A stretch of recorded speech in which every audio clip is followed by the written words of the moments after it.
بسم الله الرحمن الرحيم الحمد لله رب العالمين الحمد لله الذي هدانا لهذا وما كنا لنهتدي لولا أن هدانا الله أشهد أن لا إله إلا الله وحده لا شريك له وأشهد أن محمدا عبده ورسوله اللهم صل على محمد وعلى آل محمد وصليت على إبراهيم وعلى آل إبراهيم إنك حميد مجيد اللهم بارك على محمد وعلى آل محمد كما باركت على إبراهيم وعلى آل إبراهيم إنك حميد مجيد ورضي اللهم عن الخلفاء الراشدين والصحابة أجمعين ومن تبعهم بإحسان إلى يوم الدين أما بعد والسلام عليكم ورحمة الله وبركاته. Mes sœurs, mes frères, les louanges, les remerciements, les éloges n'appartiennent qu'à Allah seul. Le premier qui n'a pas de début, le dernier qui n'a pas de fin. L'omniscient, l'omnipotent, le parfait dans son essence, dans ses noms et attributs, et dans tous ses actes qui oscillent, d'une part, entre sa bonté et sa miséricorde, c'est sa générosité, et d'autre part, sa justice qui, elle, est basée sur son omniscience et sur sa sagesse. Nous le louons, nous revenons vers lui repentant, nous demandons protection contre les conséquences de nos péchés. Celui qui Allah guide, nul ne saurait l'égarer, celui qui est privé de sa guidée, nul ne saurait lui montrer le droit chemin. J'atteste donc qu'il est le seul digne d'adoration, j'atteste de la véracité, de l'exemplarité, de la prophétie de Muhammad ibn Abdillah, qu'Allah bénisse ce prophète, sa famille, ses compagnons et tous ceux qui les auront suivis dans le droit chemin et nous fasse l'honneur d'en faire partie. Bienvenue donc dans ce jardin du paradis. Jardin parmi les jardins, les assemblées les meilleures, ceux dont on témoigne auprès d'Allah subhanahu wa ta'ala, les anges, et qui, ensuite, Allah les prend à témoin pour dire qu'il nous a pardonné. C'est ce que l'on doit rechercher, sa satisfaction, son pardon. Ghufranaka Rabbana wa ilayka al-masir. Certainement, ton pardon, Seigneur, c'est vers toi que fera le retour. C'est l'objectif de toute personne sensée qui sait qu'elle n'a pas été créée pour rien. À la fin de la sourate des croyants, 23, Allah dit, pensez-vous, qu'on vous a créé en vain et que vous n'allez pas revenir vers nous. Ta'ala Allahi al-malikul haqq. Purifié, glorifié est le Seigneur de la vérité. C'est lui qui dit la vérité, c'est lui qui enseigne la vérité. Et donc, c'est de lui dont procède le vrai, subhanahu wa ta'ala. Si on voit juste, c'est grâce à lui. Et si on voit faute, si on voit faux, c'est certainement à cause de nos faiblesses, de nos erreurs et à cause de Satan. Ce Seigneur nous a permis donc de voir cet épisode pour parler de une chose très importante que vous connaissez et qui vous passionne même, à savoir la médecine du cœur. Ce morceau de chair qui, s'il est sain, tout le corps est sain. Et s'il est corrompu, tout le corps est corrompu. Il s'agit donc du cœur. Et en réalité, dans cette série, la médecine du cœur, Allah nous a inspiré, il n'inspire que le meilleur, de parler donc du devoir d'invocation. Votre Seigneur a proclamé, a décrété, invoquez-moi et je vous répondrai. Et sa promesse est vraie. Sourate 40, verset 60. Sourate Ghafir, verset donc 60. Ce Seigneur subhanahu wa ta'ala a voulu, Sourate 40 plutôt, donc le Créateur, et verset 60.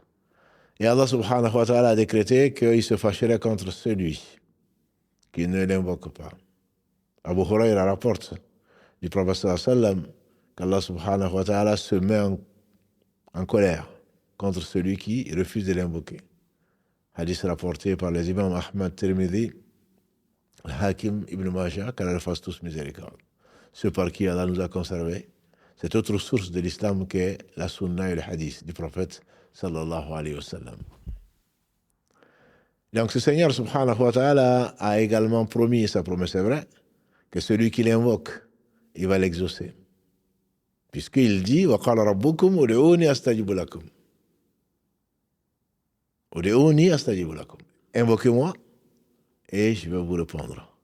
Et donc, comment se fait-il qu'on parle aujourd'hui de non-exaucement? On ne peut parler que du retard de l'exaucement, puisqu'il a décrété, et sa parole est vraie, et sa promesse est vraie.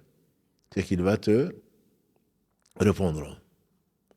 Celui qui ne l'a pas compris, ou celui qui n'y croit pas en réalité, même s'il le lit.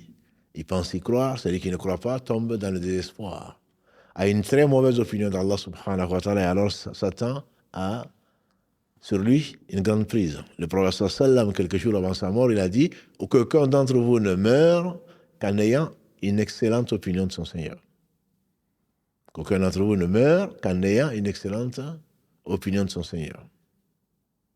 Donc cela veut dire quoi? Cela veut dire que tu dois savoir qu'Allah tient sa promesse, qu'Allah est capable de toutes choses, qu'Allah est sage, qu'il est omniscient et omnipotent. Si ça a été retardé, c'est pour une sagesse, comme on le verra, Inch'Allah. Ça peut amener l'angoisse. J'ai demandé à Allah, il ne m'a pas répondu. Au point que certains abandonnent l'invocation. Et le prophète sallallahu nous a dit, d'après Abu Huraira, Karalagré, dans ce qui est consigné dans les deux authentiques des imams al-Bukhari et Muslim, quiconque invoque Allah subhanahu wa ta'ala, il va répondre. Sauf s'il est impatient. Sauf s'il est impatient. Dans la version de l'imam Ahmad, qu'il fasse miséricorde, selon Anas ibn Malik, ce jeune compagnon du prophète sallam qui a vécu avec lui pendant 10 ans, il a dit que le prophète sallam a dit celui qui m'invoque, quiconque invoque Allah subhanahu wa ta'ala sera, donc on lui répondra. Sauf s'il est impatient. On dit mais qui est impatient? Il dit c'est celui qui, il dit j'ai invoqué, on m'a pas répondu. Et Ibn Qayyim disait c'est comme quelqu'un qui plante, qui travaille la terre, il y met les graines et il commence à l'arroser et puis il va, le lendemain il n'a rien. Il dit finalement non, ça n'a pas marché, il abandonne. Non. Quand on croit qu'Allah subhanahu wa ta'ala dit la vérité, quand on croit à sa promesse, qui tient ses promesses, on n'a pas le droit de s'impatienter. Pourtant l'homme, comme il dit, Al-insana ajula. Allah dit dans la sourate 17, Al-Isra, l'homme est très certainement impatient. Ce Seigneur donc sait ce qu'il a créé et l'homme peut désespérer. Ce désespoir, mes sœurs et mes frères, peut amener l'homme au plus bas degré. À cause de ce désespoir, parfois, on va avoir des charlatans, des pseudo-marabouts qui vont te promettre monts et merveilles. Et s'ils le savaient, ils ne seraient pas assis en train d'attendre tes francs CFA ou tes zéros. Certainement, ils le feraient pour eux-mêmes. Mais l'homme qui est désespéré est vraiment perdu. C'est l'un des plus grands péchés. L'un des plus grands péchés, c'est le désespéré d'Allah subhanahu wa ta'ala, la miséricorde d'Allah.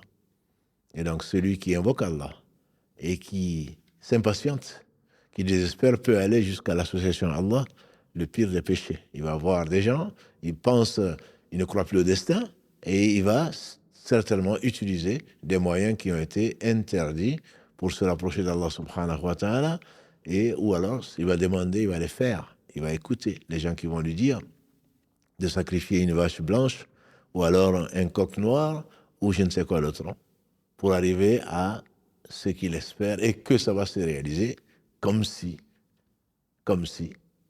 il ne croyait pas à Allah et il pense que en faisant ceci, il va avoir ce qu'Allah ne lui a pas destiné. Donc c'est un sujet qui est très important. Le retard à l'exaucement. Le prophète alayhi salatu wa sallam nous a dit, Allah il s'étonne, comme il sait à sa majesté, bien sûr qu'il sait tout. Allah s'étonne de la situation de ses serviteurs qui s'impatientent et qui sont anxieux pour une affaire et pourtant dont la délivrance est proche. Et le prophète sallam a rajouté, Allah sourit comme ici à sa majesté quand il voit son serviteur en train de désespérer alors que la délivrance est proche. Hadith rapporté par l'imam Muslim, hadith rapporté par l'imam Ibn Majah, qu'Allah fasse miséricorde. Tout ceci pourquoi? Pour dire que la patience, la connaissance d'Allah subhanahu wa ta'ala amène donc à une récompense énorme, comme l'a dit le prophète sallallahu alayhi wa sallam. Personne n'a eu une vertu aussi vaste et aussi bénéfique que la patience. En principe, l'exaucement est fonction de la piété, en principe seulement. Quand Habil, quand il a sacrifié et qu'Allah a accepté, que Caïn a sacrifié Qabil, les deux premiers fils d'Adam, quand ils ont sacrifié, Allah a accepté d'un et n'a pas accepté de l'autre. Et le jaloux, l'une des trois sources de tous les péchés, la jalousie. Le jaloux, comme Shaitan, c'est qu'il a amené à refuser de se prosterner devant Allah, quand Allah lui a ordonné de se prosterner devant Adam. Et cette jalousie l'a amené à vouloir tuer son frère, Qabil, son frère Habil. Caïn a voulu tuer Abel.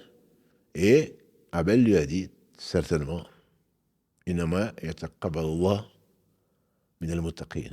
Allah, en réalité, n'accepte que les pieux. N'accepte que les pieux. Surat 5, verset 27. Cela fait qu'on attend normalement que quand un pieux invoque, qu'Allah subhanahu wa ta'ala lui accorde ce qu'il demande. Mais le plus pieux d'entre nous, c'est qui? C'est Muhammad sallallahu alayhi wa sallam. Le plus pieux d'entre nous, c'est Muhammad sallallahu alayhi wa sallam. Quand il invoquait son Seigneur répondait. Mais il a dit dans un hadith rapporté par l'imam Muslim, qu'Allah lui fasse miséricorde, j'ai invoqué mon Seigneur pour 3 choses. Il m'en a accordé 2.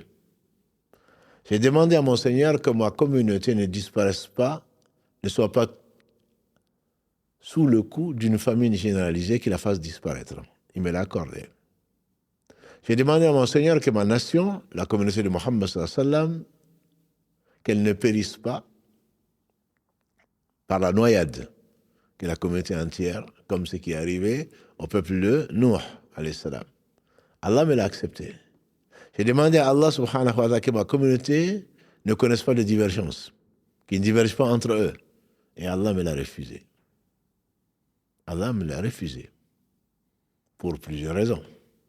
Mais surtout parce qu'il est lui. Il sait ce que nous ne savons pas. Et on se rappelle toujours ce verset 216 de la sourate Al-Baqarah, Wallahu ya'lam wa antum la ta'lamun. Wallahu ya'lam wa antum la ta'lamun. Et dans la sourate 4 également, Allah dit subhanahu wa ta'ala, il se peut que vous ayez de l'aversion pour une chose, alors que Allah y a mis du bien. Sourate 4, les femmes, verset 19. La sourate 2, verset 216. Wallahu ya'lam wa antum la ta'lamun. Allah sait, vous ne savez pas.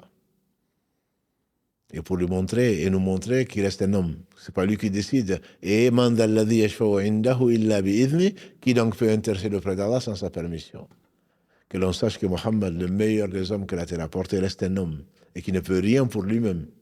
Et que son invocation est exaucée si Allah le veut. Mais Allah n'est l'obligé de personne. Allah n'est l'obligé de personne. Donc a priori, s'il y a un homme pieux, c'est forcément lui, sallallahu alayhi wa sallam, le plus pieux des prophètes et des messagers, le plus pieux donc des hommes. Et pourtant Allah a refusé d'exaucer une de ses demandes. Il n'est l'obligé de personne. Il faut faire attention en pensant donc que si Allah exauce, c'est que je suis bien. J'ai entendu, je vois des frères, en disant non, moi, si jamais je demande, Allah, il va exaucer. Oui, effectivement, Allah, il exauce. Il a promis par la bouche de son prophète sallam qu'il exauce 3 demandeurs en particulier. Donc, comme on a vu la semaine dernière, le dua de l'opprimé, l'invocation de l'opprimé. Saad ibn Abi Waqqas, un des 10 promis au paradis, dans le même hadith, il a été accusé par Abu Saad, qui a fait courir le bruit comme quoi il n'était pas juste, alors qu'il était gouverneur de Omar ibn Khattab, radiallahu ta'ala. Et Omar a envoyé Saad, il a rappelé, ensuite il a envoyé avec lui un émissaire pour vérifier ce dont les gens se plaignent. Voilà le gouverneur. Parce qu'il sera responsable devant Allah subhanahu wa ta'ala de tout ce qui va se passer et dont il est au courant. En tout cas, il doit se tenir au courant du maximum. Et c'était le cas d'Omar, radiallahu ta'ala. C'est pour ça peut-être qu'il fait partie de la première catégorie des gens qui seront sous l'ombre du trône d'Allah le jour où il n'y aura d'autre ombre que son ombre. l'imam juste. Il a envoyé un émissaire avec Saad pour aller enquêter sur place. C'est pas parce qu'il dit c'est Saad. Comme il le dit à Saad, ce n'est pas parce que tu es l'oncle maternel du prophète sallam que ta position vis-à-vis du prophète sallallahu sallam, en étant son oncle maternel, ne te trompe pas. Elle ne te trompe pas. On sera victime des conséquences de nos péchés. C'est pas parce que tu es l'oncle du prophète sallallahu sallam. Je dirais, c'est pas parce que tu te prétends descendant du prophète sallam comme certains le prétendent, c'est pas ça qui va te sauver. Ne sais-tu pas que sa mère, Allah subhanahu wa ta'ala, lui a interdit au prophète sallam de prier, on a vu ça, hadith rapporté par l'imam Muslim, de prier pour sa mère. J'ai demandé la permission à Allah d'aller visiter, de prier pour ma mère, il a refusé. J'ai demandé la permission à Allah de visiter sa tombe, il a accepté. Et un homme est venu, qui est mon père? Où est mon père, plutôt? Dans une assemblée houleuse, entre guillemets, les gens posaient trop de questions au prophète sallam. Et il s'est dressé, il a dit, aujourd'hui, je réponds à toutes les questions. Si vous voulez, posez-moi toutes les questions. Et Omar ibn Khattab, qui a compris la colère du prophète sallam, les gens qui posent des questions alors qu'Allah n'a pas révélé, des questions qui ne leur servent à rien, au moment de la révélation, bien sûr. Parce qu'aujourd'hui, tu peux la poser. Il y a Google. Tu vas trouver, même dans le live, beaucoup de personnes qui vont répondre. Hein. Des gens qui posent des questions qui ne servent à rien. Mais quand la révélation est là, Allah révèle. Et le pire des gens, c'est celui qui a posé les questions et que Allah qui a laissé les portes ouvertes, la chose ouverte, hein, à cause de cela, Allah restreint. Comme celui qui est venu demander au prophète sallallahu alayhi wa sallam, qui a dit, Allah vous a imposé, ya yuannasu. Oh, vous les gens, Allah vous a imposé le hajj. Fahujju, faites le hajj. Un homme qui s'élève, qui dit, chaque année, le prophète s'est mis en colère. Si j'avais dit chaque année, ce serait chaque année. Pourquoi les gens posent des questions alors que on ne leur a pas demandé? On serait là chaque année en train de faire le hajj. Et donc, ces gens qui posaient des questions, ce jour, l'homme s'est levé. Qui est mon père? Il a dit, c'est un tel. Contrairement à ce qu'il pouvait penser, donc c'est un enfant hors mariage. Ou alors, issu de l'adultère. Parce que le père n'était pas, si c'est ce qu'il voulait entendre, il a su. Et le prophète sallallahu ne parlait pas de lui-même. Et ton père, c'est un tel. Il dit, où est mon père? Un autre demande, où est mon père? Il dit, ton père est en enfer. Ton père est en enfer. Et il dit, le mien aussi. Pour le consoler, comme pour le consoler. C'est pas parce que tu descends du prophète sallallahu paraît-il, que tu prétends être un dieu ou un demi-dieu. Ceux qui ont pensé cela et qui sont morts dans cet état sont en enfer pour l'éternité. Donc ne te trompe pas. Ne sois pas orgueilleux par rapport à ta descendance pour laquelle tu n'as pas choisi. Oh, vous les gens, il y a eu un nasu. Inna khalaqnakum min dhakarin wa untha. Wa ja'alnakum shu'uban wa qaba'ila lita'arafu inna akramakum inda Allahi atqakum. Oh, vous les gens, nous vous avons créé, c'est-à-dire Allah seul, le nom de majesté. Allah seul vous a créé d'un homme et d'une femme et vous a réparti en groupes et tribus afin que vous entreconnaissiez. Le meilleur chez vous, le plus honoré d'entre vous, c'est le plus pieux d'entre vous. Allah est parfaitement informé. Il sait parfaitement tout. Et le prophète sallam disait, il n'y a pas de supériorité d'un arabe sur un non-arabe. Ni d'un non-arabe sur un arabe si ce n'est par la piété. Or, la piété a des caractéristiques. C'est de ne pas parler d'Allah avec des passions. La piété, c'est Allah a dit, le prophète sallam a dit, la piété, c'est d'avoir un comportement exemplaire et non un comportement déviant. Et donc, ta parenté, comme nous a enseigné le prophète sallam, ta parenté ne te servira à rien si ton comportement et ta foi ne t'ont pas avancé. Il dit, ô Fatima, bint Muhammad sallallahu alayhi wa sallam.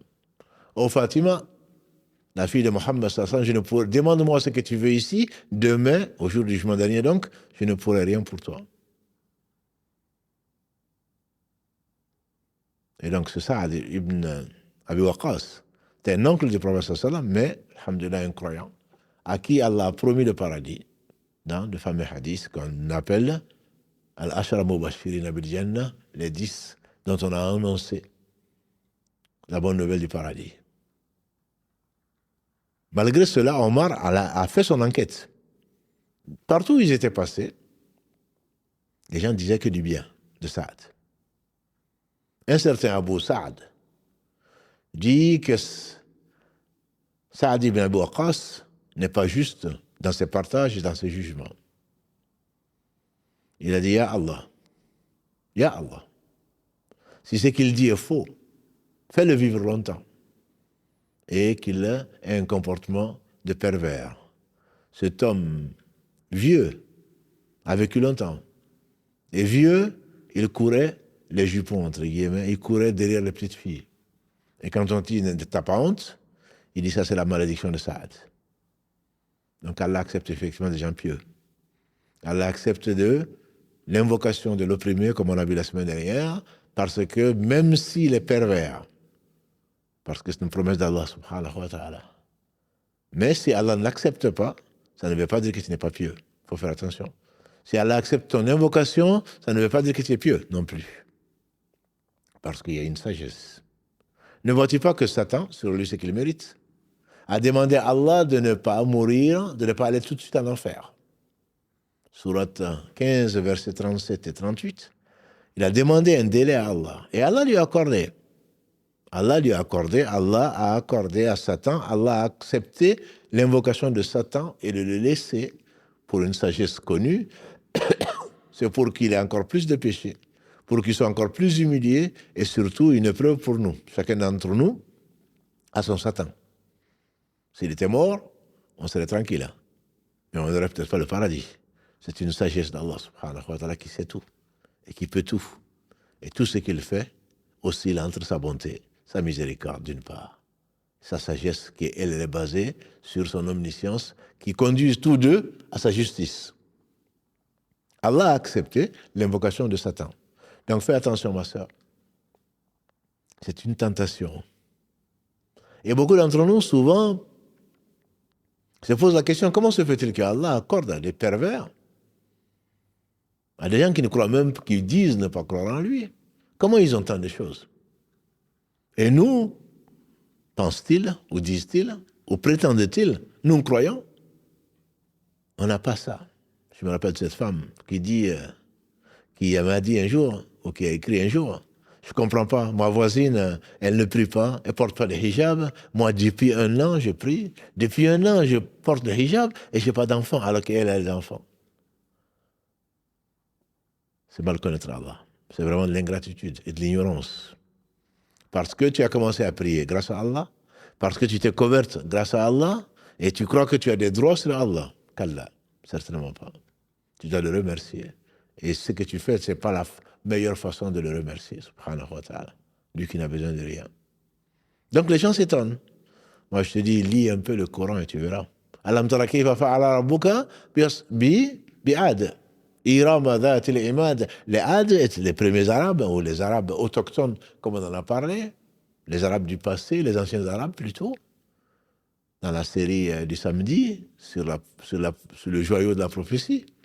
Les Arabes d'avant, les premiers Arabes qui ont disparu, les Ad, tu n'as pas vu comment? Qu'est-ce qu'ils faisaient? Ils ont construit Iram, la ville la plus... qui est sans pareil. Les Samoud, c'est qu'ils les ont... Allah a détruit les Ad, il les a remplacés par les Samoud. Les Samoud, ils construisaient dans la pierre, dans les montagnes. C'est extraordinaire. Ils disent que c'était les plus puissants. Et Allah est plus puissant qu'eux. Et Allah les a détruits. Et ce n'est pas parce qu'Allah t'a favorisé, c'est plutôt une tentation. Comme une tentation, comme Allah subhanahu wa ta'ala dit entre autres, dans la sourate Maryam, versets 77 à 80. Celui à qui Allah a donné ceci et cela, et qui pense qu'il en aura plus. Qu'Allah, demain certainement il verra. C'est pas parce que tu as plus d'enfants que les autres. Hein. C'est pas parce que tu es plus grand que d'autres. Hein. C'est pas parce que tu as un QI élevé. Ce n'est pas parce que tu es pauvre que Allah ne t'aime pas. Et c'est pas parce que tu as tout ça qu'Allah t'aime. Al-mal wal banoun zinatul hayati dunya. Les biens matériels et les enfants ne sont que des ornements de la vie de ce bas monde. Wal baqiyatu salihatu khayrun inda rabbika thawaba wa khayrun amala.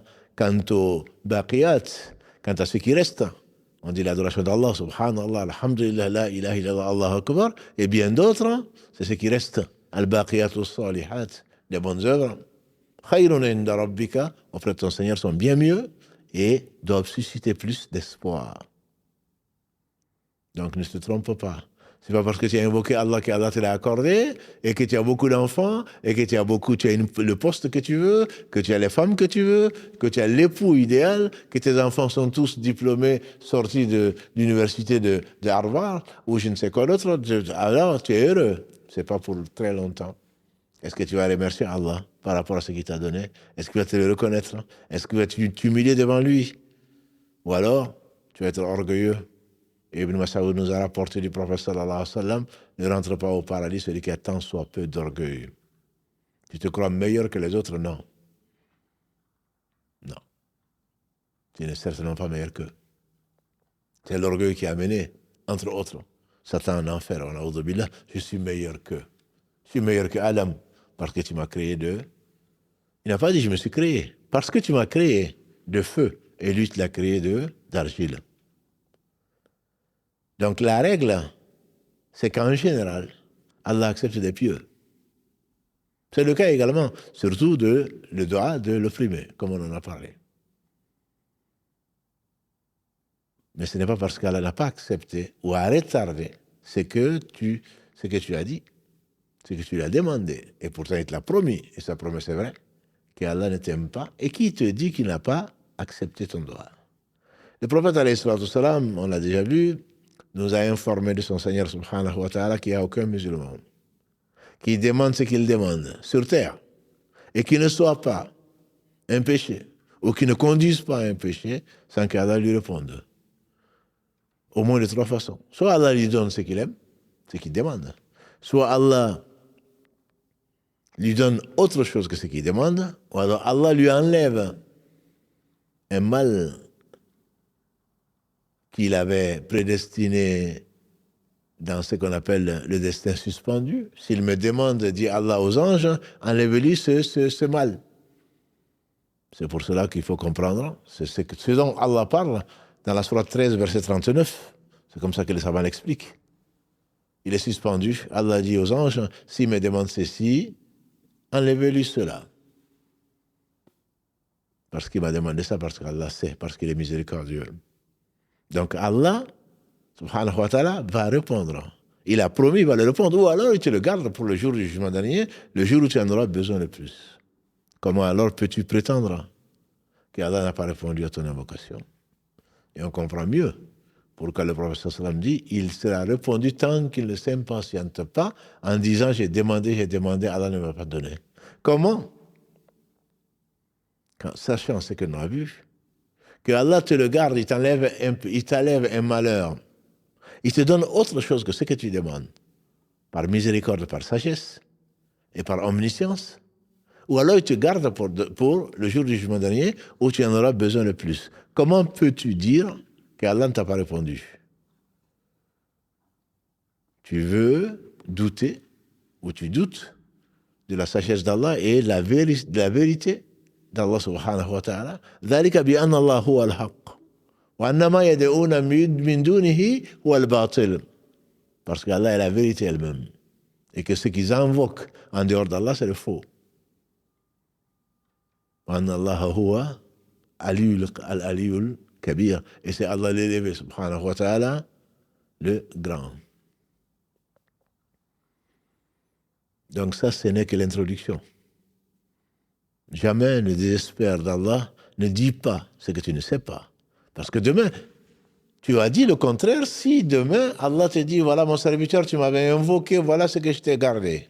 Qu'est-ce que tu vas dire? Tu as menti sur Allah.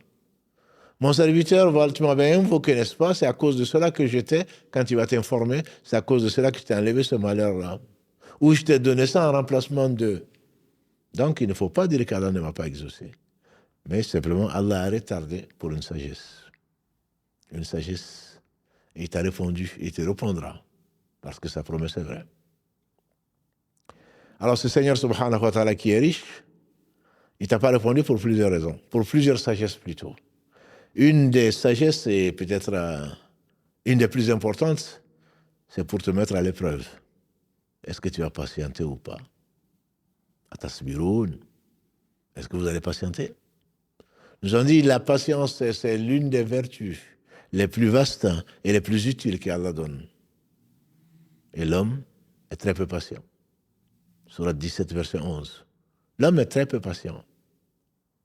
Et Allah subhanahu wa ta'ala a voulu que cette patience soit mise à l'épreuve. Ne sais-tu pas qu'un prophète, Ayyub alayhi salam, est resté, on dit, pendant 18 ans. Pourtant, ce n'était pas à cause de ses péchés. Malade. Au point qu'il n'y avait pas un centimètre carré de sa peau qui n'était pas touché. Ne sais-tu pas que des prophètes ont été tués? Ne sais-tu pas que les prophètes ont passé la nuit, des mois, sans manger de la viande? Ne sais-tu pas que les prophètes ont été blessés dans la guerre? Je pense en particulier au prophète sallallahu alayhi wa sallam. Ce n'est pas parce qu'Allah ne les aime pas. Cette patience, Allah t'éprouve. Et c'est pour cela peut-être que le prophète sallallahu alayhi wa sallam, dans ce très beau hadith connu, il disait souvent, ou il a dit plutôt, Ajaban li amr al-mu'min. La situation du croyant m'étonnera toujours. Tout ce qui lui arrive est du bien. Et ceci n'arrive qu'au croyant.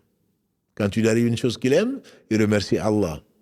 Et ceci est compté comme du bien pour lui. Et s'il arrive ce qu'il n'aime pas, il patiente. Et ceci est compté comme du bien. Cette patience, bien sûr, n'est pas facile. Elle n'est donnée qu'aux gens qui sont vraiment croyants, aux vrais croyants. C'est pour te tester. Est-ce que tu as persévéré pour qu'Allah te recommande? Innama yuwaffa sabiruna ajrahum bighayri hisab. Dans la sourate 39, verset 10, Allah dit, certainement, nous allons, les patients auront un salaire sans compter. Et on peut le traduire également, bighayri hisab, sans être jugé. Mais ça, c'est les patients. Mais ce n'est pas donné à tout le monde, cette patience. Et donc, Allah va t'éprouver. Il va retarder l'exaucement de ta demande. Et les savants, c'est le meilleur moment d'adoration. L'attente de la réalisation de ce que tu aimes. L'attente. C'est l'objectif même de l'adoration. Tout le temps que tu attends, n'est-ce pas, pour faire la prière, tu es compté comme si c'était en prière. Tout le temps que tu attends que Allah exauce tes prières est compté comme si tu adorais Allah subhanahu wa ta'ala sans te révolter, sans revenir en arrière, sans cesser d'adorer Allah. La sœur peut-être se reconnaîtra et qui dit que moi je voulais des enfants, je voulais me marier, je voulais avoir des enfants et je me levais la nuit et je jeûnais. Mais maintenant j'ai arrêté. Qui a perdu? C'est toi, ma sœur. Tu as désespéré d'Allah. Tu as douté qu'Allah subhanahu wa ta'ala pouvait te donner. Tu as oublié que la mère de Yahya était stérile. La femme de Zacharia. Tu as oublié que Sarah a eu un enfant alors qu'elle avait plus de 100 ans, d'après les historiens. C'est mal connaître ton Seigneur. C'est mal connaître notre Seigneur. Il ne faut jamais désespérer de la miséricorde d'Allah subhanahu wa ta'ala. Ta patience sera éprouvée. Pour qu'Allah subhanahu wa ta'ala reconnaisse, que les gens reconnaissent l'équité d'Allah subhanahu wa ta'ala et sa parfaite justice quand il va te récompenser pour voir les patients et les menteurs. J'adore Allah quand tout va bien. Et quand je n'ai pas ce que je cherche, alors j'adore autre que Allah subhanahu wa ta'ala, car nous en préserve. C'est l'une des sagesses pour lesquelles Allah t'éprouve. Est-ce que tu es patient? Parce que le goût est différent. Quand tu es patient parce que tu es convaincu que Allah subhanahu wa ta'ala va et répondre à ton invocation. Alors très certainement, quand tu vas te le donner, il te le donne, comme le dit Soufiane al-Thawri, qu'Allah lui fasse miséricorde, de la génération de l'imam Malik, qu'Allah lui fasse miséricorde. Il dit que l'invocation a un goût. Il a un goût. Allah te donne plus que ce que tu demandes. Imaginons qu'Allah te demande après un certain temps, qu'il te donne après un certain temps. Sa satisfaction est encore meilleure. Qu'est-ce que tu peux demander de plus que la satisfaction d'Allah subhanahu wa ta'ala? Allah te donne non seulement ce que tu demandes, mais en plus le fait que tu es patienté, ça va t'amener à des degrés des gens qui sont rapprochés d'Allah. Et le goût qu'Allah va donner, Ibn Taymiyyah, qu'elle fasse miséricorde, il dit que Allah subhanahu wa ta'ala est reconnaissant entre guillemets. Tu ne peux pas faire les choses pour Allah sans qu'Allah ne te donne, sans qu'Allah ne te récompense. C'est pour cela qu'il est inquiétant quand tu pries, quand tu jeûnes et que ton comportement ne change pas. Crains que Allah ne l'ait pas accepté. Parce que Allah, il te récompense par ce qu'il t'a donné.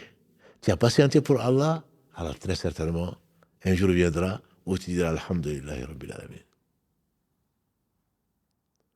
Alors quel que soit ce que tu donnes à Allah, qui lui appartient, tout appartient à Allah.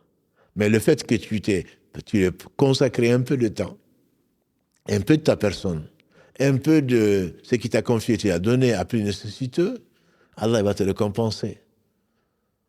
C'est pour cela qu'après avoir donné du temps ou après la prière ou autre chose, tu dois être satisfait d'Allah, de t'avoir permis de rechercher sa satisfaction et sa promesse, il va la réaliser.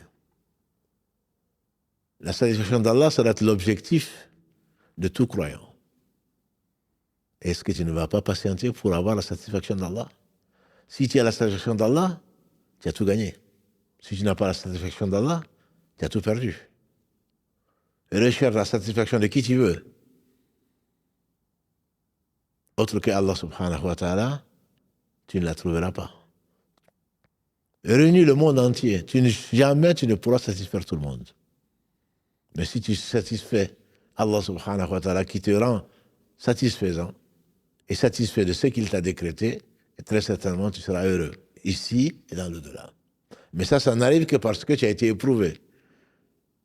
Allah te fait retarder la récompense pour t'élever à un degré qui fasse partie des gens les plus rapprochés. Cette attente, même si c'était pas nuisible, en réalité, c'est tout le gain. Tout cela t'est compté comme si tu adorais Allah subhanahu wa ta'ala et effectivement tu l'adores. Certains anciens disaient, je n'ai jamais été aussi confiant que quand on m'a dit qu'il ne restait plus rien. Ils arrivaient chez eux, ils demandaient est-ce qu'il y a de quoi manger? Ils disent non, il n'y a rien. Et ils disaient qu'à ce moment-là, je sais que mon risque, Inna Allah huwa ar-razzaqu dhul quwwati al-matin, Allah est celui qui pourvoit tous les besoins et qui possède toute la grandeur et toute la force. Il ne va pas me laisser tomber. Si on me dit qu'il n'y a rien, alors là, je suis sûr que bientôt il y aura quelque chose. Je suis sûr. Allah n'a rien repris. Allah n'a rien pris sans te redonner. Allah t'a fait attendre, il va te donner. Allah t'a rabaissé, si tu reviens, c'est pour que tu reviennes vers lui, pour qu'il t'élève. Ne vois-tu pas qu'il te reprend même la vie pour te la redonner? De suite, ou presque. Et pour l'éternité. Soit au paradis, qu'Allah nous compte parmi eux, soit dans l'enfer, pour un certain temps, et ensuite au paradis, soit alors au paradis pour l'éternité, ou alors en enfer pour l'éternité. Allah, il est riche, il n'a besoin de rien. Et donc, s'il te reprend quelque chose, ça lui appartient. Mais c'est pour te le redonner. Après la santé, après la maladie plutôt, il te donne la santé. Après la tristesse, il te donne la joie. Après la pauvreté, il te donne l'aisance. Parce que tout, Allah se passe de tout. Parce que Allah se suffit à lui-même. Parce que Allah est riche. Ya ayyuhan nasu antumul fuqara ila Allah. Wallahu huwal ghaniyyul hamid. Oh, vous les gens, vous êtes ça. des indigents, tous indigents vis-à-vis d'Allah. Allah, il est le riche, celui qui se passe de tout, le digne des louanges. Sourate 35, verset 15. Verset 15. Ô vous les gens, c'est cette sourate donc qui est Ghafir. Verset 15. Ô vous les gens, tous les gens, Ya ayyuhan nasu. Tous les gens, hommes et djinns réunis, vous êtes des indigents vis-à-vis d'Allah. Donc si Allah te... Encore, Soufiane, Al-Thawri, qu'il fasse miséricorde, il dit que si Allah ne te donne pas, c'est du bien pour toi, parce qu'il n'est pas avare. Parce que, c'est pas parce qu'il n'en a pas. S'il ne te le donne pas, c'est bien pour une raison. C'est un don. Le fait que Allah ne te donne pas est un don, est une donation. Parce qu'il va te donner certainement mieux, puisqu'il est riche. Puisque tout autre que lui est pauvre. Et qu'il en a, il a dépensé, comme l'a dit le prophète sallallahu, hadith rapporté par Abu Huraira, consigné dans les deux authentiques. Ne vois-tu pas que Allah, depuis qu'il a créé, n'a pas cessé de dépenser. Et sa main droite est tout aussi remplie. Ça n'a rien enlevé à ce qu'il possède. Toi, tes parents, tes grands-parents, les premiers comme les derniers, et ceux qui viendront après.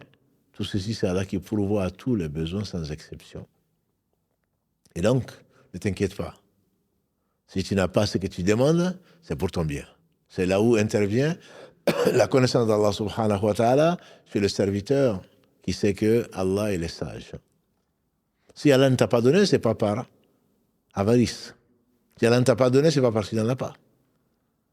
Si tous les hommes et les djinns réunis, du premier au dernier, sur une seule partie de la terre ou la même partie de la terre, et que chacun demande à Allah ce qu'il veut et qu'il donne à chacun ce qu'il veut, cela n'amènerait rien à ce qu'il possède. Pas plus que l'aiguille trempée dans l'eau de mer peut diminuer la quantité d'eau quand tu vas la retirer. Hadith rapporté par l'imam muslim, d'après Abu Dhar, qu'Allah l'agréé. Alors si Allah ne te donne pas, c'est qu'elle a une raison, une bonne raison. Et c'est pour ton bien, c'est un don, disait Soufiane. Et il est connu à Thawri, il fait partie des pieux prédécesseurs qui ont compris, qui ont connu, grâce à Allah, leur Seigneur subhanahu wa ta'ala.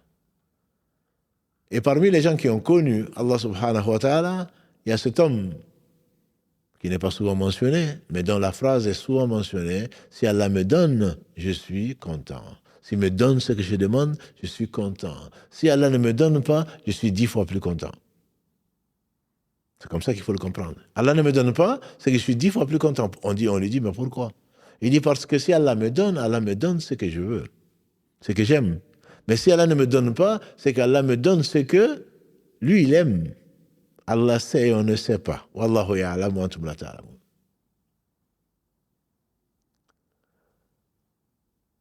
La sagesse d'Allah est parfaite. Il y a des choses qu'il fait parce qu'il sait tout.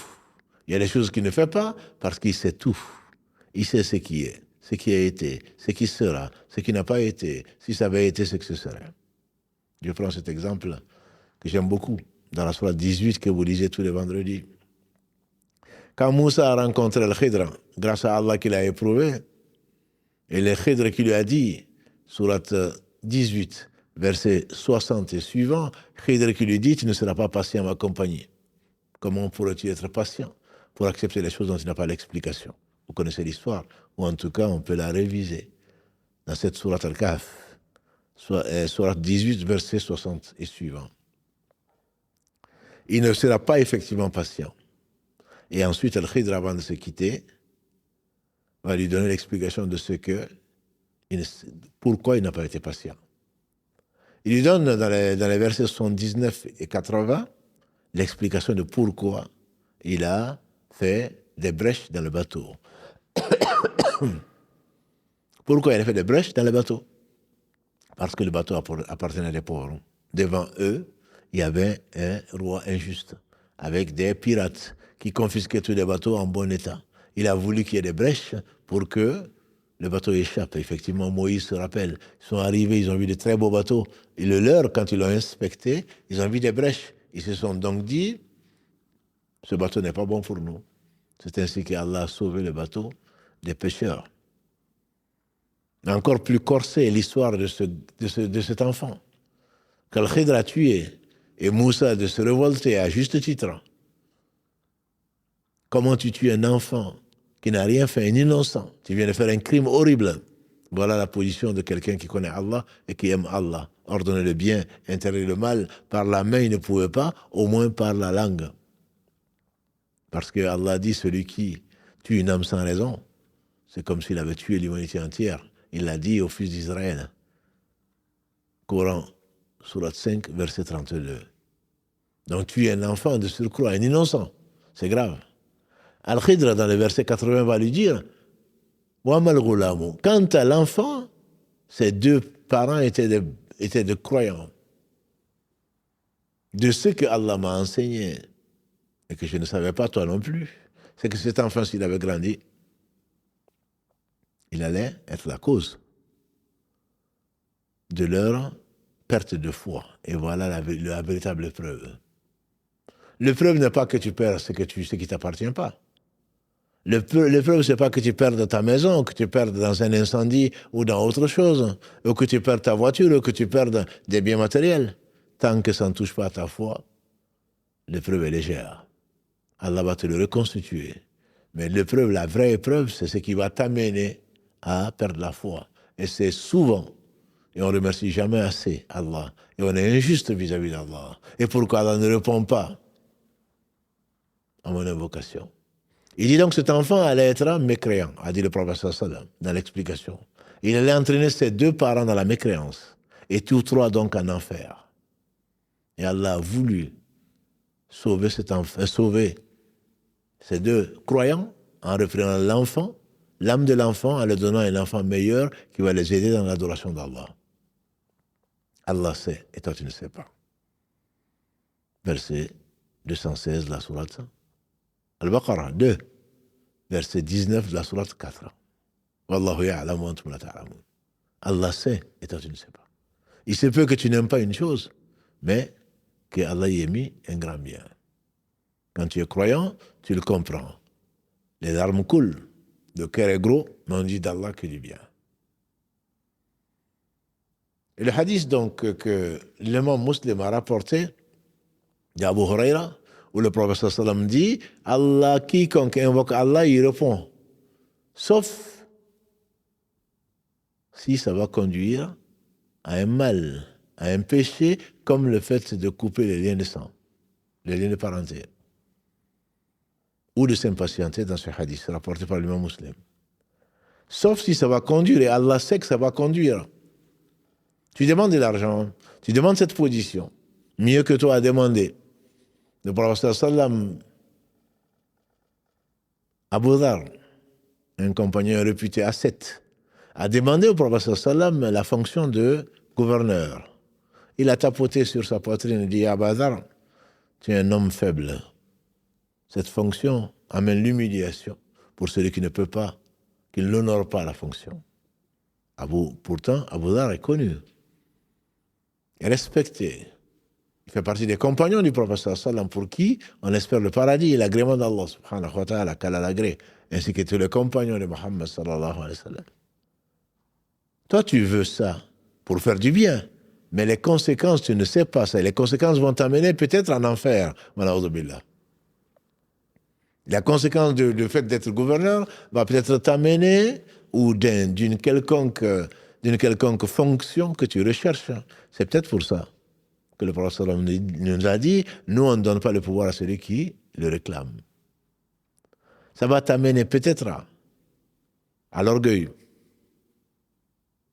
Ça va t'amener peut-être à l'injustice, qui sera des ténèbres le jour du jugement dernier. Ittaqu dhulm, a dit le prophète sallam. Craignez l'injustice. L'injustice, c'est des ténèbres au jour du jugement dernier. Tu n'as pas bougé d'un pas sans rendre aux gens qui ont été opprimés, les gens qui ont été injustement traités. On va prendre tes bonnes actions, si tu en as, on va leur donner. Et si tu n'en as pas, on va prendre de leur péché, l'équivalent, et on va te le mettre dessus. Et donc, toi, ta destination sera, même si elle est temporaire peut-être, ta destination sera l'enfer. C'est pour cela qu'il ne faut pas chercher Allah sait ce que tu ne sais pas. Non, non, moi je me connais, moi je vais être droit. Qui es-tu? Qui es-tu? Qui es-tu pour savoir? Et Allah sait. Qui es-tu pour connaître ce qu'Allah ne t'a pas enseigné? C'est Allah qui a enseigné à l'homme ce qu'il ne savait pas. Allama al-insana ma lam ya'lam. Verset 5 de la sourate 96. Allama al-insana ma lam ya'lam.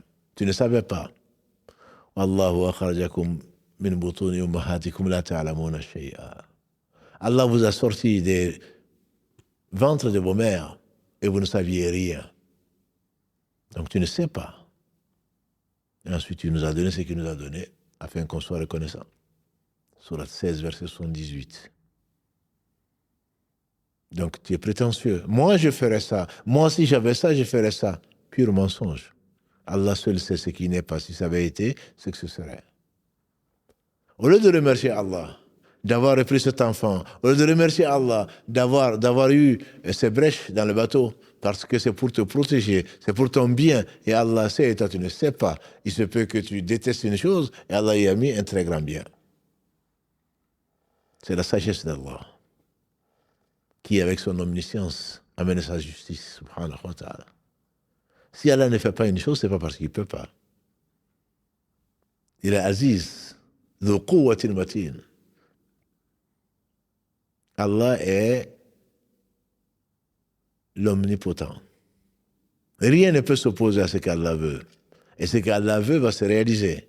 Et ce qu'il ne veut pas ne va pas se réaliser. Le malheureux, c'est qui? C'est celui qui veut atteindre quelque chose qu'Allah ne veut pas. Si Allah ne veut pas, je ne dis pas qu'il n'aime pas. Si Allah ne veut pas, jamais tu ne saurais atteindre ce que tu cherches. Ça me rappelle l'histoire de cet homme qui voulait une femme. Il voulait l'épouser, elles sont nombreux. Il a dit, oh mon Dieu, accorde-moi la main de cette femme. S'il y a du bien dedans, il a précisé. Et s'il n'y a pas de bien dedans, mets du bien dedans, accorde-la moi quand même.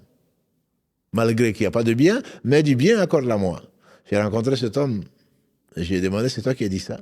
Parce que ça m'a été relaté par quelqu'un de confiance. J'étais avec cet homme qui m'a présenté, il dit, voilà l'homme qui a invoqué Allah en lui demandant, même s'il n'y a pas de bien dedans, de lui donner quand même. Je lui ai dit, c'est toi qui as dit ça? Il m'a dit oui. J'ai dit, comment ça va? Il dit, ça va pas du tout. Ça va pas du tout. C'est toi qui sais. Est-ce que tu sais ou c'est Allah qui sait? Effectivement, elle a réuni toutes les qualités apparentes. Mais dans votre union, c'est ce que je dis souvent, parfois à mes jeunes frères et sœurs, tu peux être pieux, peut-être le plus pieux d'entre nous. Elle peut être pieuse, peut-être la plus pieuse d'entre nous. Mais dans l'union des deux, il se peut qu'il n'y ait pas de bien dedans. On ne comprend pas. On désespère presque. Mais Allah sait, on ne sait pas. La sagesse d'Allah englobe toutes choses. Le retardement de l'exaucement, le retard de l'exaucement, te prouve une chose également, très très importante, disent les savants. C'est ta pauvreté, on a dit. C'est ton humilité. La plus grande richesse de l'homme, c'est de savoir qu'il est pauvre. La plus grande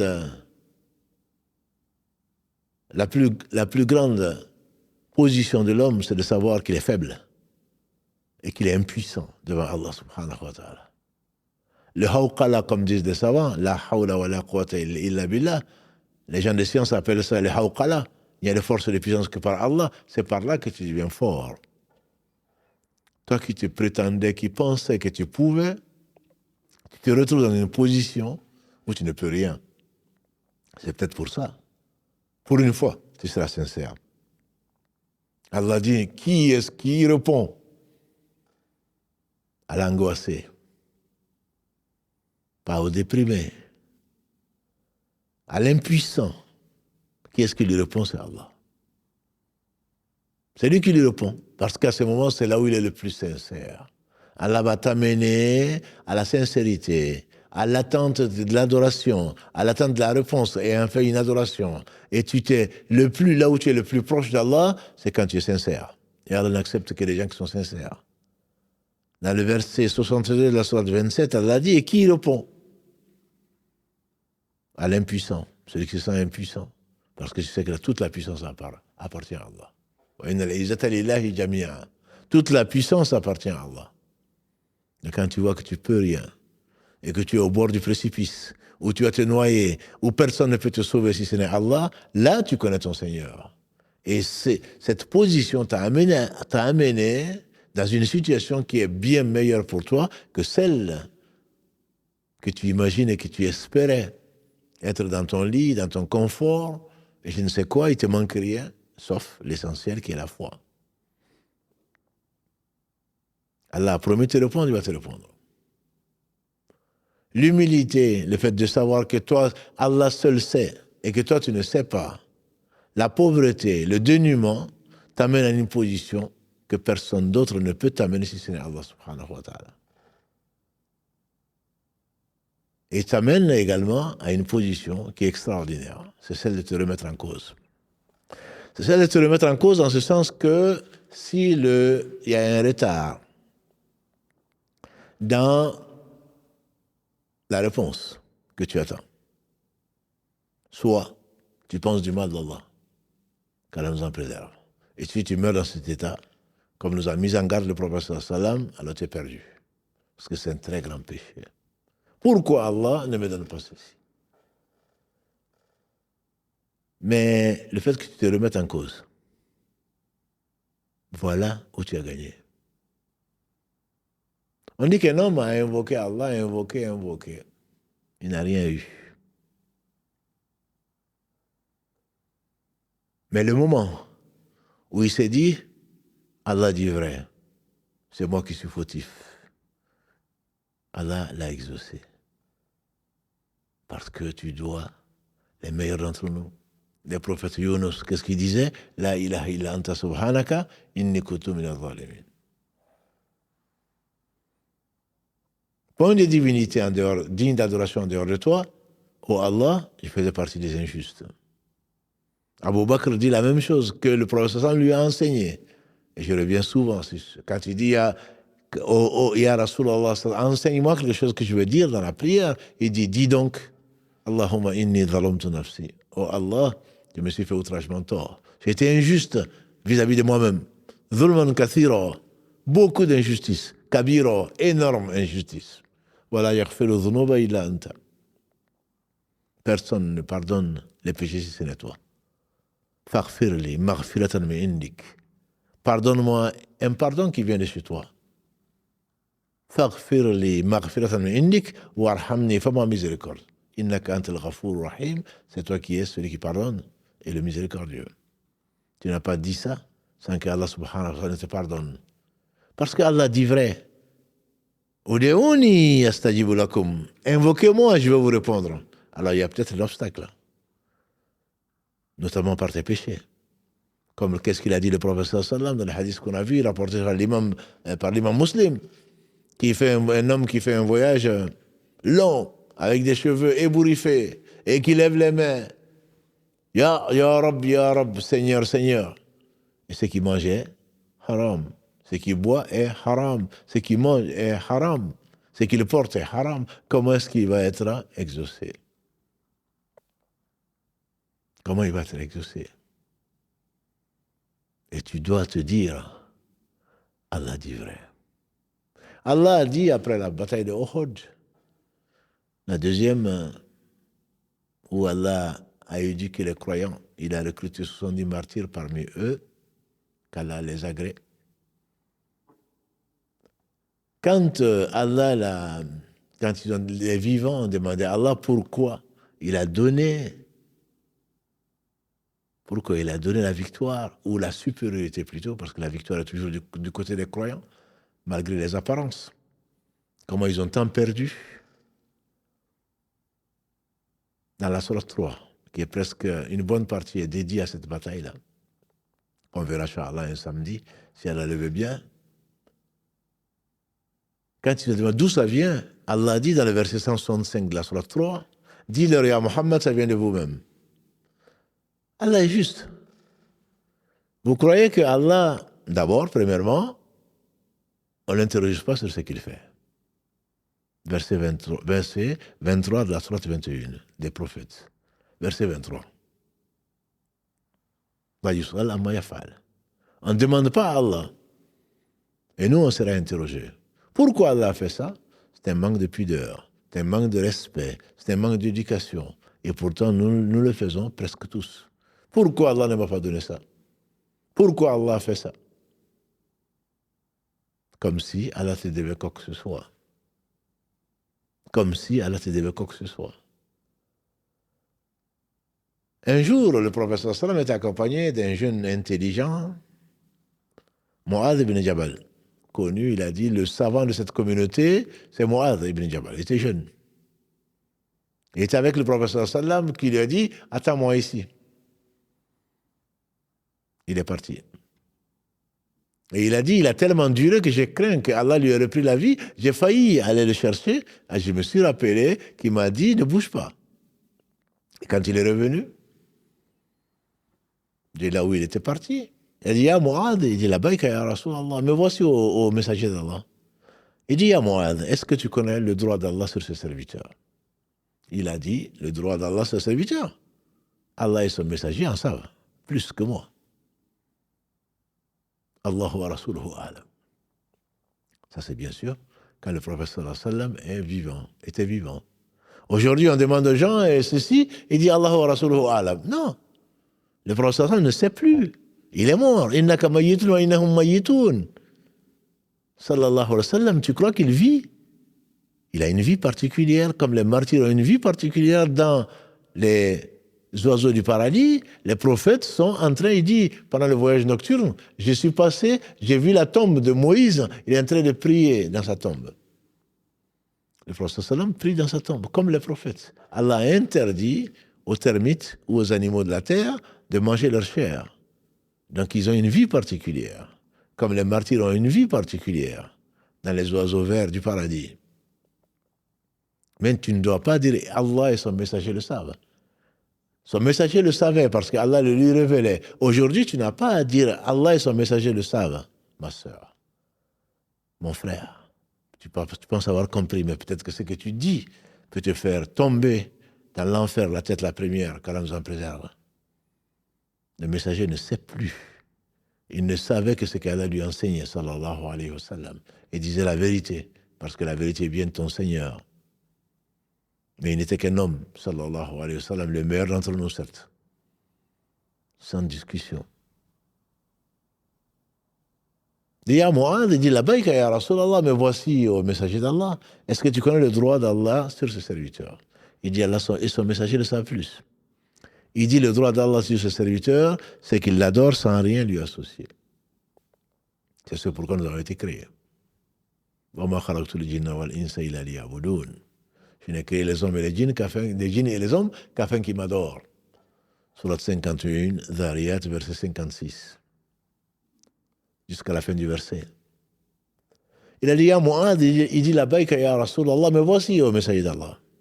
De façon polie, comme un pèlerin qui va se présenter en habit de pèlerinage, soit de la Umrah, soit pour le Hajj. Labayka Allahumma labayk. Me voici, Seigneur, à ta disposition. Et il dit, labayka ya Rasulallah, mais voici, il dit, est-ce que tu connais le droit du serviteur sur Allah? Il dit, Allahu wa rasuluhu a'lam. Allah et son Seigneur, Allah et son messager le savent mieux. Il dit, le droit du serviteur sur Allah, c'est que s'il l'adore sans rien lui associer, qu'Allah ne le châtie pas. C'est ton seul droit sur Allah. J'ai fait ceci, je prie tous les jours, je jeûne, je me lève la nuit. Et pourquoi Allah ne me donne pas ça? Parce que tu crois qu'Allah ne t'a pas assez donné? Tu crois que ce qu'Allah te donne, c'est ton droit? Pauvre ignorant. Pauvre ignorant. Si Allah te demandait son droit, tu n'en serais pas capable. Pauvre ignorant. Ton seul droit sur Allah, c'est que si tu l'adores sans rien lui associer, et c'est ce qu'on espère pour chacun d'entre nous, qu'il ne te châtie pas. Ton seul droit sur Allah. Alors, prétentieux, irrespectueux que nous sommes, on va demander à Allah pourquoi je fais ceci, je fais cela. Je prie pour Allah. J'aime bien cette expression. Moi, je prie Allah. Oui. Mais tu pries pour Allah? Non. Tu pries Allah. Je jeûne pour Allah? Non, tu ne jeûnes pas pour Allah.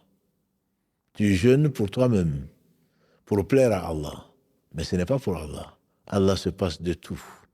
C'est toi qui as besoin d'Allah. Donc penser que tu as un droit sur Allah, c'est signe d'ignorance et même d'orgueil. Allah, tu dois quoi? C'est pour cela parfois, et c'est pas bon signe, mes frères et sœurs. Tu promets à Allah, si tu me donnes ça, je te donne ça. Ah oui? Et si tu me donnes pas ça, donc je te donne pas ça. Qui es-tu pour discuter avec Allah? Tout ce qu'il t'a donné, tu n'en es pas conscient. Et tu crois qu'en voulant, si tu me donnes ça, je vais jeûner 2 mois consécutifs. Qui te permet de jeûner? Qui te donne la vie? Si tu me fais ça, je te fais ça. C'est tout simplement irrespectueux. Tu remercies Allah parce qu'il t'a et tu dois le remercier. Et Satan avait raison quand il disait tu trouveras Allah, Seigneur, tu trouveras très peu de tes serviteurs reconnaissants. On n'est pas assez reconnaissant, on ne le sera jamais. Et donc le fait que tu te remettes en cause, Allah, quand le prophète sallam lui a demandé, quand on l'a demandé plutôt au prophète, alayhi salatu sallam, après Uhud, d'où ça vient que Allah nous ait éprouvés par des polythéistes, il dit, ça vient de vous-même. Si Allah s'en prenait aux gens pour ce qu'ils ont fait, il n'aurait pas laissé sur la terre un seul être vivant. Surat 35, encore, Ghafir, verset 45, Surat 16, verset 61. Et Allah subhanahu wa ta'ala dit dans la Surat Shura 42, verset 30. Tout ce qui vous arrive, ça vient de vous-même. Et Allah vous pardonne beaucoup. Wa yu'afu an kathira. Allah dit dans la Sourate 30, verset 36, presque la même chose. Si Allah s'en prenait aux gens pour ce qu'ils ont fait. Et Allah est miséricordieux. Et donc, à ce moment-là, tu réalises que si Allah ne t'a pas écouté, si Allah n'a pas répondu comme toi tu l'attends, en fait, il a peut-être répondu. Si Allah n'a pas répondu, c'est à cause de tes péchés. Et tu multiplies, tu implores Allah de te pardonner. C'est pour cela que souvent on trouve, même les prophètes en train de demander pardon à Allah. C'est l'une des invocations qui vient le plus. Pardonner à Allah, regardez à côté de toi. Est-ce que les anciens, quand leur monture refusaient, ils veulent monter sur un cheval. Et il se trouve que le cheval fait des manières, les empêche de monter. Ils se disent qu'est-ce qu'Allah a voulu me faire passer comme message. Ibn Qayyim, quand il fasse miséricorde, dans son livre Péché et guérison, Dawa, il raconte qu'un homme est sorti et un chien a aboyé. Il n'a pas dit tais-toi, chien. Il est rentré chez lui, il est revenu sur ses pas. Il a fait les ablutions, il a fait 2 rakats. Il est ressorti, le chien n'a pas aboyé. On dit qu'est-ce que tu as fait? Il dit parce que quand le chien a aboyé, je me suis rappelé d'un péché que j'avais oublié, pour lequel je ne me suis pas repenti. Dans le même livre, peut-être même à la même page, Ibn Qayyim, il nous rappelle qu'il y a un homme qui voulait participer à la guerre pour Allah, à l'effort pour Allah. Et il n'a pas pu. En rêve, il lui a été montré que si tu étais parti, tu aurais été fait captif et tu aurais changé de religion. C'est-à-dire que tu aurais tout perdu. La vie de ce bas monde est dans l'au-delà, surtout. Allah sait et nous, on ne sait pas. Allah n'est l'objet de personne. Allah fait ce qu'il veut et tout ce qu'il fait, c'est la meilleure des choses puisqu'il peut tout faire. S'il choisit de faire une chose, c'est que c'est la meilleure des choses qui puisse être. Entre le choix d'Allah et ton choix, il n'y a pas le choix. Il n'y a pas le choix. Ou alors, tu prêtes à Allah l'ignorance ou de l'imperfection. Si Allah fait une chose, c'est la meilleure des possibilités. Tu as beau faire des mathématiques et des probabilités, Allah c'est sûr. Il n'y a pas de probabilité chez Allah. S'il te fait vivre une situation, c'est que c'est la meilleure pour toi. Il te fait sortir comme ce bébé qui sort du ventre de sa mère après n'avoir été que quelques gouttes d'eau, ou quelques gouttes de liquide plutôt. Que Allah a permis de vivre dans les meilleures conditions pendant 9 mois environ et de sortir entre des eaux pour le bonheur, pour la joie de sa mère et on espère de son père. Allah te fait passer, c'est l'une des explications quand on parle de Al-Wadoud, Allah subhanahu, le doux, Al-Latif plutôt, Al-Latif, le subtil, là où tu ne l'attends pas. Il est tellement doux, il est tellement bienveillant et bienfaisant qu'il t'amène à des situations parce qu'il sait, parce qu'il peut, des situations sans lesquelles tu ne serais pas celui que tu es. Le prophète alayhi salam, il a dit que si Allah aime quelqu'un, il éprouve. Tu feras partie des gens qu'Allah aime. Il va t'éprouver. Et quand il aime quelqu'un, il éprouve au point que quand il va le rencontrer, il n'aura aucun péché. Et Allah éprouve les gens. Celui qui patiente, il aura l'agrément. Celui qui agrée Allah subhanahu wa ta'ala et l'épreuve, Allah va l'agréer. Et celui qui n'agrée pas Allah, il aura quand même l'épreuve et il ne sera pas agréé d'Allah subhanahu wa ta'ala.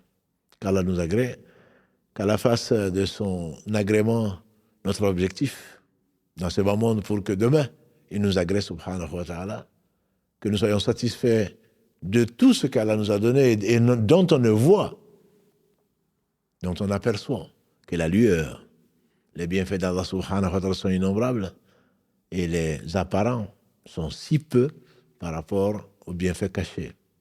On ne peut remercier qu'Allah, c'est subhanahu wa ta'ala, c'est pour cela que, et pour conclure, il nous a été demandé de dire Alhamdulillahi ala kulli hal. Ce que j'aime, ce que j'aime pas, j'ai dit Alhamdulillah, quelles que soient les situations. Parce que les louanges lui appartiennent. Parce que le fait que je puisse faire ce que je fais, que je lui demande ce que je lui demande, qu'il me donne moi et tout ce qui existe, sans besoin, ça prouve que les louanges lui appartiennent. Le fait que je puisse lui désobéir prouve que les louanges appartiennent à Allah. C'est pour cela que dans un dire qu'on fait remonter au prophète sallam, la meilleure invocation c'est Alhamdulillahi Rabbil Alamin. Et tu le trouves souvent dans le Coran. Wa akhiru da'wana alhamdulillahi Rabbil Alamin. La dernière invocation des croyants, c'est Alhamdulillahi Rabbil Alamin. Toutes les louanges, tous les remerciements et tous les éloges appartiennent au Seigneur de la création, le Seigneur des univers, c'est-à-dire tout ce qui a été créé, subhanahu wa ta'ala. Qu'Allah nous rende satisfaits de sa décision, de son décret, parce qu'il n'arrive que ce qu'il veut, qui est basé sur sa science, son omniscience, il sait absolument tout, sur sa bonté. Il nous épargne des choses et nous on se plaint et on ne le remercie pas et on est même injuste, très injuste vis-à-vis de lui puisqu'on le qualifie de ce qui n'est pas. Il est le parfait dans son essence, dans ses noms et attributs, dans tous ses actes. Qu'Allah bénisse Mohammed, sa famille, ses compagnons, tous ceux qui les auront suivis dans le droit chemin et nous fassent l'honneur d'en faire partie. Subhanakallahumma bihamdika, ashhadu an la ilaha illa anta, astaghfiruka wa atubu ilayk. Notre prochain rendez-vous donc c'est samedi, Inch'Allah, à 21h pour parler justement de cet homme, le meilleur homme que la terre a porté. Qu'Allah le bénisse, qu'Allah nous le fasse aimer plus que nos enfants, nos parents, plus que nous-mêmes. Et qu'Allah nous fasse aimer les gens qu'Allah a aimés, parmi lesquels, bien sûr, les prophètes, alayhi salam. Qu'Allah nous fasse aimer les œuvres qu'il aime, dont l'invocation qui est un devoir et qui est la quintessence même, l'essence même de l'adoration, c'est, comme l'a dit le prophète sallam, hadith rapporté par Nu'man ibn Bashir, cet autre jeune, qu'Allah le bénisse, ainsi que tous les compagnons du prophète sallallahu alayhi wa sallam. سبحانك اللهم وبحمدك أشهد أن لا إله إلا أنت أستغفرك وأتوب إليك سبحان ربك رب العزة عما يصفون وسلام على المرسلين والحمد لله رب العالمين والسلام عليكم ورحمة الله وبركاته.